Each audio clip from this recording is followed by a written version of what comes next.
And we are back with the fifth segment of the GSMC Basketball Podcast, presented by the GSMC Sports Network. And in this fifth segment, I'm going to go ahead and finish off this top 25 list. Not top 25, but top 20 list. I apologize. Actually, no, it is a top 25 list. And I'm surprised that these lists, they take so long and they take up so many sections. Like, I'm very surprised that these lists take up such a long time in this thing. But I digress. Now, next player on this list, we left off at top 16. So this is the 16th best player on the top 25 list. It is Kawhi Leonard. Now, again, one of the few players on the team now. He has a championship, but he's one of the players that doesn't have an MVP. Like, aside from not having an MVP in the regular season, he has it all. Like, he has 2 finals MVPs. He is a 2-time champion, 6-time All-Star, 5-time All-NBA selection, a 2-time Defensive Player of the Year, and, while he didn't really have a good tenure with the Clippers, he is one of the only players in the NBA's history to win a Finals MVP for 2 different franchises. Like, he has a lot to bolster his career, and he has a pretty solid resume to, back up being the 16th best player on this list, right? And the only thing that is really like a problem with Kawhi is he alluded to this in the chat, is his injuries. Like, he hasn't been really available in the final stint of his career with the Clippers. And that's really been the only big problem with Kawhi Leonard. And at least the biggest recent problem with Kawhi Leonard. Because, aside from that, Kawhi, he's been a dominant force throughout his entire career. Except for the first few years with San Antonio, where he was still mainly focused on defense. He's really developed his game into a solid 2-way player. Next on this list, I'm actually very surprised he's even so high on this list, is Manu Ginobili. Now, I have a feeling that this is sort of one of the things that sort of bolsters his, standings, might be his play in the Olympics, but at the same time, I don't really see him being ranked higher than the rest of these players on this list. Like, Tony Parker isn't even ranked higher than Manu Ginobili, and I don't really understand why Manu's ranked this high. Like, I understand during his time he was a fantastic, he was a great shooting guard, arguably one of the best shooting guards in the early NBA, the early 2000s. He invented he did invent the Euro step, and he popularized that Euro step. He is he is on the 75th, he's on the NBA 75 team. He is a 4-time NBA champion, a 2-time All-Star, and a 2-time All-NBA selection, as well as a 2007-2008 Sixth Man of the Year. Again, I don't think these awards and, his stature in the NBA should give him this high of a ranking. Like, yes, he should be ranked, but this high of a ranking, I don't think so. And again, I think one of the biggest reasons why he's made it so high is because of his Olympic career. And he was the EuroLeague Finals MVP in 2001, led Argentina to the gold medal, and was also able to win MVP during the 2004 Olympic Games, which is probably the biggest reason why he's ranked so high. But aside from that, if we're just looking at NBA career, don't think he should be ranked higher than the next player on this list, as well as some of the other players later on this list. Like Allen Iverson, I don't think he should be ranked higher than Iverson, but that's just me. Because while Iverson is fantastic on the offensive side, you could argue that Manu was a better presence on the defensive end. But one thing that Iverson has that Manu doesn't have is his MVPs. It's just one MVP, but, that's still one more MVP than Manu has. And yes, Manu does have the edge on championships, by far has the edge. But, Iverson, he's a Hall of Famer. and he is on the 75th anniversary team. And, he was an MVP in 2000, 2001, 11-time All-Star, a 3-time scoring champion, and a 6-time All-NBA, as well as a 2-time All-Star MVP. Now, maybe he's not ranked so high simply because, he doesn't really have the same longevity that Manu Ginobili has, because Manu Ginobili, he does have longevity, but at the same time, he has that longevity because he played coming off the bench for a majority of his time with the San Antonio Spurs, and he also spent a lot of his career on a loaded squad. I mean, the Spurs, they've been a loaded squad for the longest time, ever since they got Tim Duncan. Like, they've just been loaded, and Manu Ginobili joining Tim Duncan, it's obviously just going to make the team better.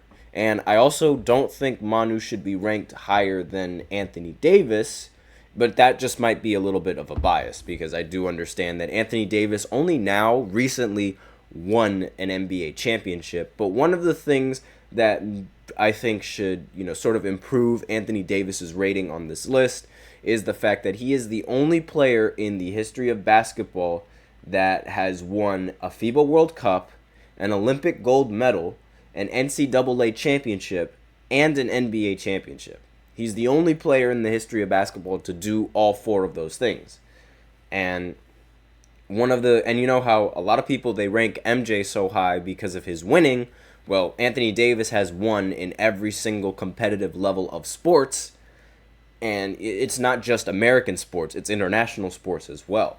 So he's also on the NBA's top 75 team. He is a 1-time NBA champion, a 9-time All-Star, 2017 All-Star MVP, 4-time All-NBA, 4-time All-Defense, and a 3-time block leader. So again, he's just a very unstoppable force in the paint. One of the best power forwards during, this year for the Lakers, and this image right here, there were some talks that this man was better than Tim Duncan. Yes, it was an insane time, but there were talks that he was better than him, which is ridiculous. But aside from that, next player on this list is Jesus Shuttlesworth, Ray Allen.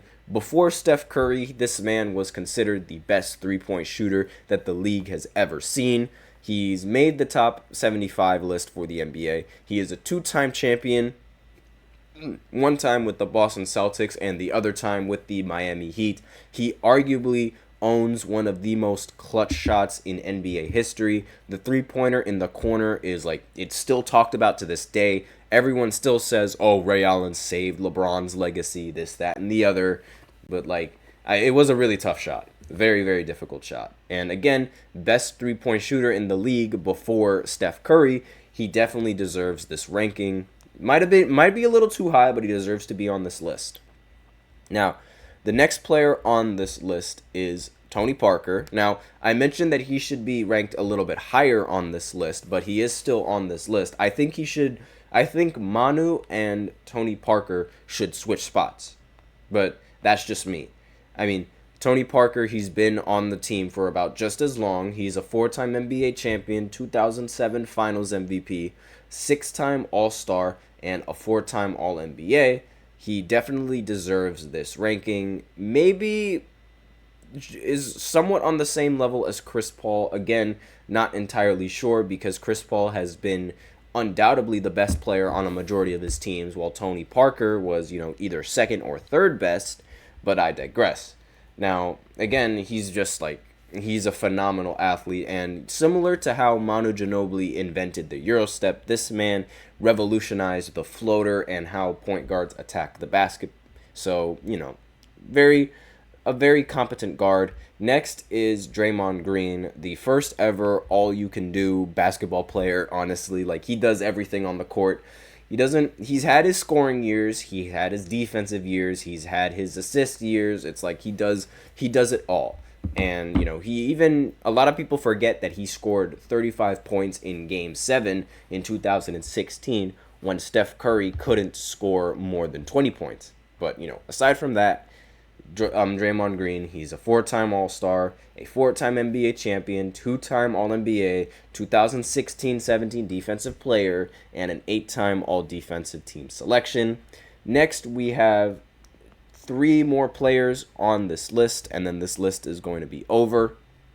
So 23 is Russell Westbrook, and I'm sure all of you Westbrook fans are like, yes, he finally makes this list. But again, aside from the MVP in 2016 and 2017, his resume is just, it's not really there. I mean, he does have 9 All-NBA selections, and he is a 9-time All-Star. Yes, he has also led the assists in 3 times, and he has also led the league in points 2 times, and is also the all-time leader in triple-doubles. These are all counting stats. Aside from these counting stats, he hasn't really, in playoff success and in terms of playoff basketball, he is one of the very few players that doesn't have much success in the postseason, like himself individually and as the best player on the team. Like, while he wasn't the best player on the team when they went to the finals, he still made it to the finals, but again, it's never like he's been the best player on a competing team, and at the same time, it's not like most of his teams are able to compete. Especially with his stint on the Lakers, that also really hurts his standings in this list.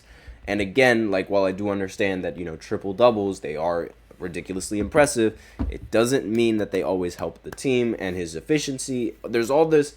I always say that he brings a lot of good to a team, but he also brings a lot of bad to a team. And I feel like there are times where the good outweighs the bad, and then there are times where the bad outweighs the good. And you can't get a middle ground with him. You can't. You either get a good or a bad night, and that's really like the problem. Next player on this list is Pau Gasol. Again, another player that gets boosted for his national achievements. He is a 2-time NBA champion, 6-time All-Star, a 4-time All-NBA, 2001 Rookie of the Year, and again, he's just, a phenomenal player in the Olympics. And his time with Spain is definitely one of the best times of his career. And him in the chat, no, Paul George is not on this list. The next player on this list is definitely very controversial, but the next player is actually Luka Doncic.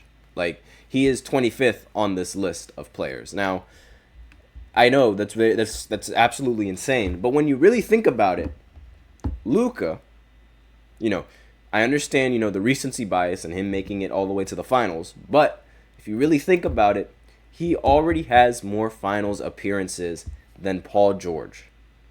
Yeah, like, I know, it's insane that Luka's even on this list, but at the same time, he does have so many accolades, and he does have a lot of achievements, and he's made it to the finals, and like, again, he's been talked about in the league. Like, there's actually conversation about him being the best player in the league. When when Paul George was in his prime, he was never really considered the best player in the NBA, as much as Luka Doncic is considered the best player in the NBA. Now, partly has to do with the fact that Paul George played with LeBron. I understand that. But in this era, Luka Doncic basically is LeBron. Like, think of it that way. I mean, he's a 5-time All-Star. He's a 1-time scoring champion. He's a 4-time All-NBA. He won Rookie of the Year. He's been in MVP talks several times. And really, that's the only, like, concrete thing that Paul George has on his career. Like, we hear it constantly. We always hear the fact that, Paul George, he had that 1 year on OKC where he almost won the MVP, right? We're talking about almost winning MVP seasons instead of, seasons where he actually won something. And there haven't been that many seasons where he won something. And on top of that, Luka Doncic, he also has a Western Conference, and a Western Conference Finals MVP, right? Like, that is, again, it is a relatively new award, but it's not like Luka Doncic isn't, like, I understand it is a little bit crazy, right? Like, it does sound very, very crazy, but I understand how great Paul George was on the Pacers. And we also have TJ in the chat. He says, I don't hate Luka being on this list, but let's not forget young Paul George was a killer. Yes, I understand that. That is that's why I'm very shocked that he's not on this list.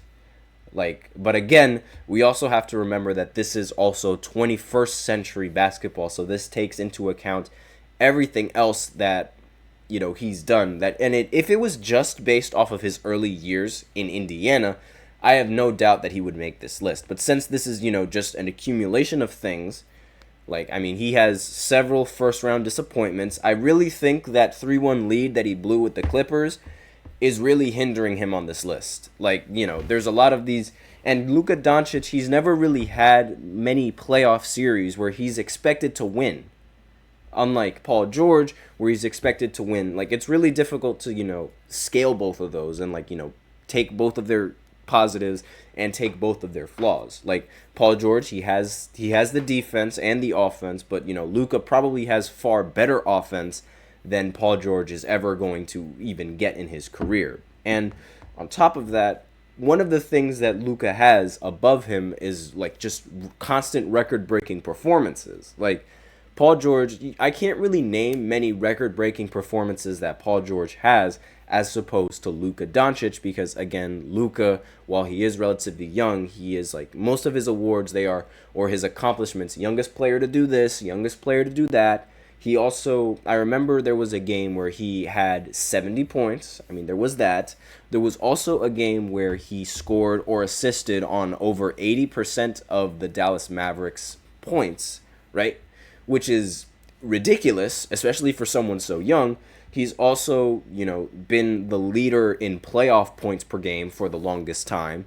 And again, I feel like, there is an argument for him being in the top 25. Now, whether it's him or Paul George, that's still up for debate. But, I think this list it's relatively solid. Again, it's crazy how someone like Luka Doncic is able to even be on this list and is able to even be considered, while Paul George is just, is completely absent. So, that's basically all that I have for this segment, and, well, these 3 segments, I should say. And that's basically it for the podcast. That was a very, very long segment and very long explaining.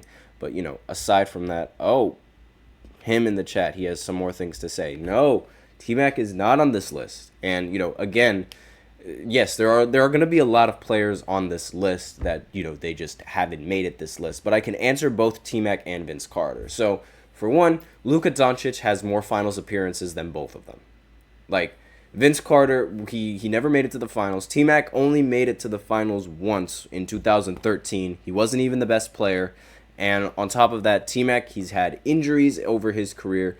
Vince Carter has always been, and one of the things that they both have in common is that they both come up short in the postseason. This happens all the time. And I think T-Mac's career is, like, a little bit too short and not full of enough accolades and accomplishments in order to be considered to be on this list.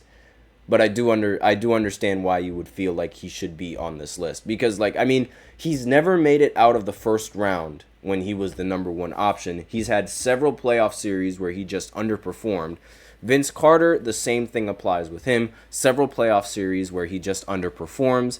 And I mean, I understand that, he's had some really good years as both a Net and a Raptor, and he's just the best dunker that the league has seen.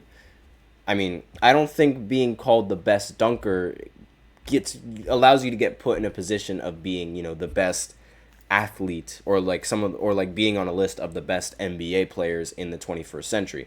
Then again, I also can understand how there's a possibility that the ESPN people that are making this list are trying to be a little bit more controversial, because ESPN does have a history of being rather controversial in their lists and, purposely putting certain players on their lists as opposed to, purposely excluding players off of their lists due to reasons to sort of start controversy. I don't think that's I don't really think that's the case, because, I mean, really, where would Vince Carter and T-Mac go? I don't think Vince Carter and T-Mac are better all-time than someone like Russell Westbrook. And Russell Westbrook is all the way down at 23. Like, as much as I don't like Westbrook, I am willing to understand that, T-Mac, or he had a better career than T-Mac, as well as having a better career than Vince. But, that leaves only 2 spots left, and I think there's an argument for both Pau Gasol and Luka Doncic, but that's just me. So, again, aside from that, that is all I have for this podcast. Thank you for tuning in to the GSMC Basketball Podcast presented by the GSMC Sports Network. Your support means a lot to us, so remember to subscribe to the show, leave a positive review. It really does make a difference. We also invite you to follow us on Facebook, Twitter, TikTok, and Instagram for more content and updates. As usual, please remember to use the link in the description to get your comments recognized, or the link displayed below the ticker on every show segment. That is gsmcpodcast.net. Really helps the show, makes it more interactive between myself and you guys. That is all I have for you today on this final segment. Thank you so much for tuning in. I am your host, Nelson, and as always, take care.